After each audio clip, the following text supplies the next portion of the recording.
पुणे आणि बारामती लोकसभा मतदारसंघाच्या उमेदवारीसाठी महाविकास आघाडीची जाहीर सभा पार पडली। काँग्रेसचे उमेदवार रवींद्र दंगेकर आणि राष्ट्रवादी शरद पवार गटाच्या सुप्रिया सुळे यांनी प्रचारार्थ ही सभा घेतली आणि नवरा बायकोत भांडणं लावून पुन्हा दुसऱ्या लग्नात जेवायला जातील। त्याच्यामुळे पुन्हा निवडून येता कामा नयेत। मी आज इकडे सुप्रियाताईच्या मतदारसंघात आहे, पण बाजूला आपले कोण आहे? दंगेकर। आणि त्यांनी एक चमत्कार करून दाखवलाय। आता मोठा चमत्कार करायचा आहे। अरे आहेत ना, आता तुम्हाला मोठा दंगा करायचा आहे। म्हणजे तसा दंगा नाही लोकसभेमध्ये। मग इकडे दंगेकर आहे, सुप्रियाताई आहे, तिकडे अमोल आहे, बाजूला संजोग वगैरे आहेत। सगळीकडे हा पूर्ण पट्टा सातारा बितारा सगळा भगवा भगवा भगवा, म्हणजे छत्रपतींचा भगवा, सोबत हा तुतारी फुकणारा मावळा आणि हातामध्ये मशाल। आणि ही लढाई कशी आहे एवढंच फक्त तुम्हाला सांगतो की भाजपची वृत्ती कशी आहे। काय काय म्हणी अशा असतात की त्याचा अर्थ कळत नाही, पण अनुभव आल्यानंतर कळतो। आणि म्हणूनही तुम्हाला मुद्दामून गोष्ट सांगतोय। एक मोठा डेरेदार वृक्ष होता।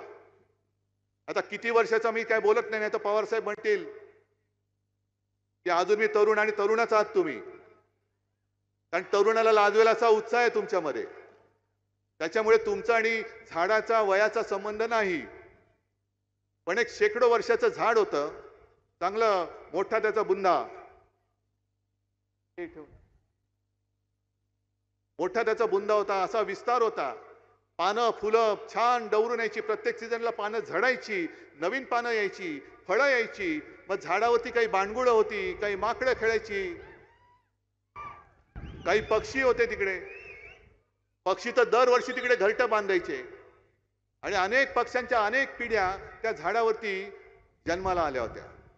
पण त्या गावात एक व्यापारी होता आणि तो व्यापारी काय करायचा, यायचा आणि झाडाच्या फांद्या, झाडाच्या बुंद्याची लाकडं तोडून घेऊन जायचा, फर्निचर बनवायचा आणि जणू काही लाकडं मीच केली, लस पण मीच केली, लाकड पण मीच बनवली, असं करून स्वतःचं लेबल लावून बाजारात विकायचा।